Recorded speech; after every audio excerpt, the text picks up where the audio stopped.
Swami Vivekananda. Day 2। काली माता से विवेक का वरदान।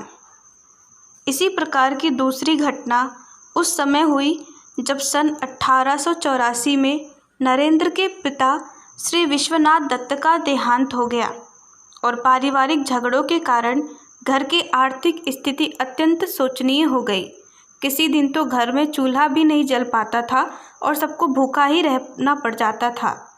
नरेंद्र उस समय तक यद्यपि एमए में पढ़ रहे थे, पर अध्यात्म की तरफ मनोवृत्ति होने के कारण रोजगार की तरफ कुछ ध्यान न देते थे। पर अब इस आकस्मिक विपत्ति के आ जाने से उनका ध्यान कोई काम करने की तरफ गया और बराबर सरकारी और गैर सरकारी कार्यालयों में किसी छोटी मोटी नौकरी के लिए चक्कर लगाने लगे।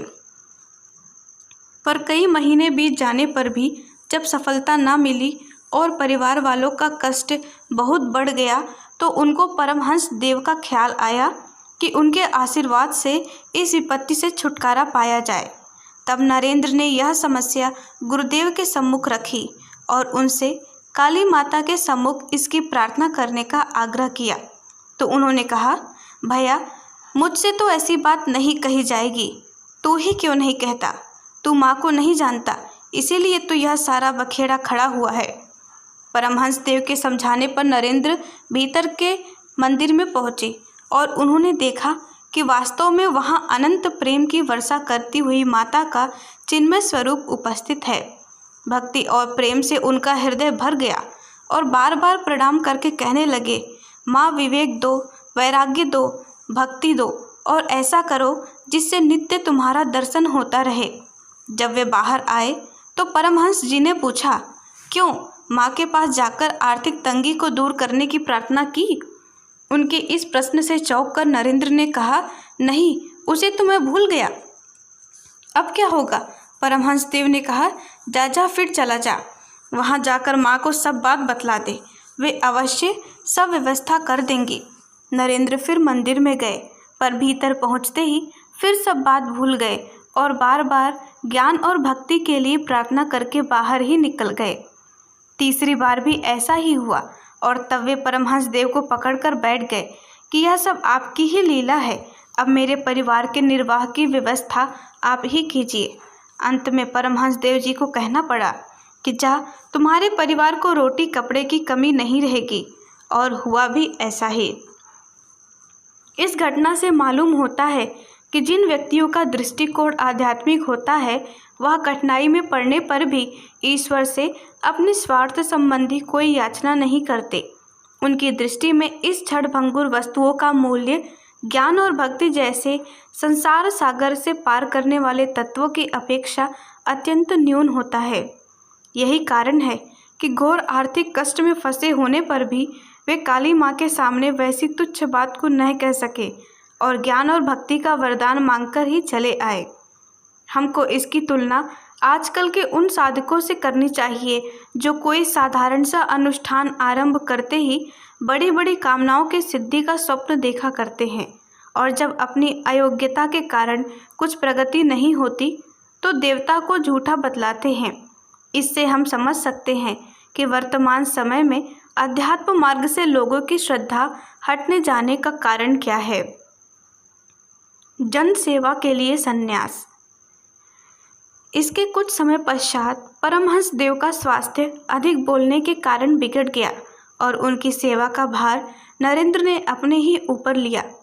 इसके लिए उन्होंने अपने घर बार को एक प्रकार से त्याग ही दिया और पूरा समय परमहंस देव की परिचर्या और उनके अन्य शिष्यों की देखभाल में ही लगाने लगे। अंत में 16 अगस्त 1886 को परमहंस देव का देहांत हो गया।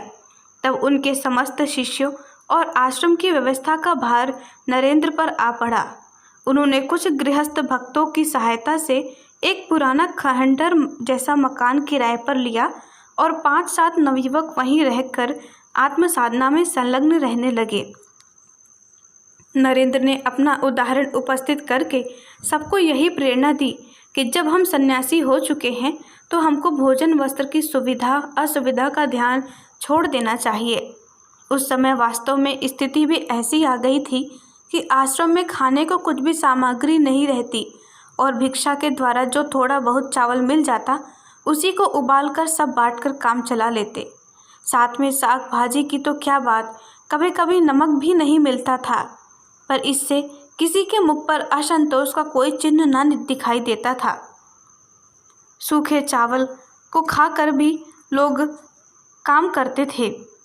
नरेंद्र बराबर सबका उत्साह कायम रखते थे और समझाते रहते थे कि यदि हमको सन्यासी रहकर संसार की कुछ सेवा करनी है तो इस प्रकार के अभावों और कठिनाइयों को खुशी से सहने को तैयार रहना चाहिए।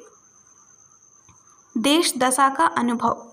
सन 1888 में स्वामी जी नरेंद्र देश भ्रमण के लिए निकले। उस समय उन्होंने अपने पास एक भी पैसा ना लिया और न किसी तरह की सामग्री। केवल भगवान के भरोसे वे आश्रम से निकल पड़े और वहां से वृंदावन होकर हाथरस पहुँचे।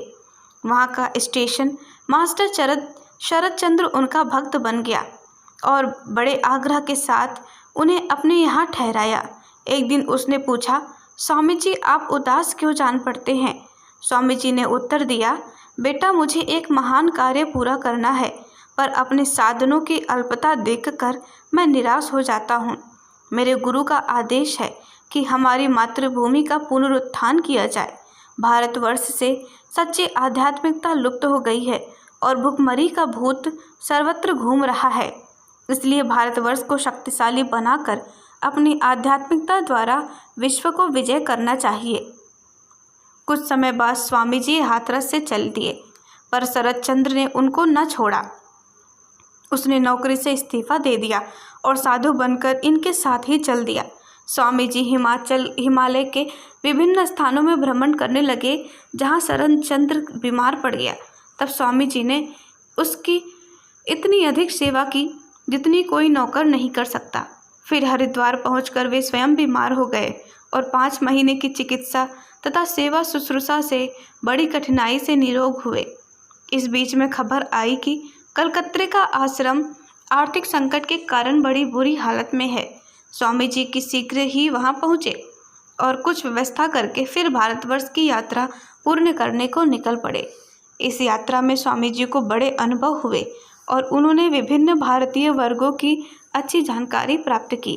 राजस्थान भ्रमण करने के लिए वे पहले अलवर पहुँचे और वहाँ 2-3 दिन में ही उनकी ऐसी ख्याति हो गई कि हिंदू ही नहीं मुसलमान के समूह भी दर्शनार्थ आने लगे। अंत में वहाँ के महाराज ने उनको बुलाया और सत्संग करके अपने को धन्य माना। अलवर में रहते समय एक गरीब बुढ़िया ने उनको बड़े प्रेम से रोटी खिलाई थी। स्वामी जी उसे कभी नहीं भूले। जब अमेरिका से विश्व विजयी बनकर लौटे और अलवर जाने का अवसर आया तो उस बुढ़िया के घर स्वयं ही पहुँचे और उसके हाथ से मोटी रोटी और साग बनवाकर खाया। चलते समय उसके घर वालों को चुपचाप 100 रुपये सहायतार्थ दे दिया। इसी प्रकार खेतड़ी के पास एक गांव में वे 3 दिन टिक गए। वहां के निवासी उनसे प्रश्नोत्तर तो रात दिन करते रहे, पर किसी ने भोजन तो क्या पानी के लिए भी नहीं पूछा। यह देखकर एक गरीब अछूत को बड़ी व्यथा हुई। रात्रि में सबके चले जाने पर वह स्वामी जी के पास पहुंचकर अपना मनोभाव प्रकट करने लगा। स्वामी जी ने जब उससे रोटी लाने के लिए कहा तो वह अत्यंत डरकर कहने लगा कि अगर मैं आपको रोटी खिलाकर भ्रष्ट कर दूं तो इस बात को प्रकट होने पर मुझे गांव से निकाल दिया जाएगा। स्वामी जी के आश्वासन देने पर वह 3-4 रोटियां दे गया और स्वामी जी ने उनमें अमृत के समान स्वाद पाया। फिर जब वे खेतड़ी के राजा के गुरु बनकर राजमहल में ठहरे तो उन्होंने इस घटना का जिक्र किया। राजा साहब ने अछूत को बुलवाया। पहले तो वह बहुत घबराया और क्षमा मांगने लगा, पर राजा ने उसकी बड़ी प्रशंसा की और उसे पुरस्कृत करके उसकी गरीबी को दूर किया। धन्यवाद। ओम शांति। क्रमशः आगे। हमारे YouTube चैनल को सब्सक्राइब करें और बेल आइकन को दबाकर ऑल पर क्लिक करें ताकि नोटिफिकेशंस आपको मिलती रहें।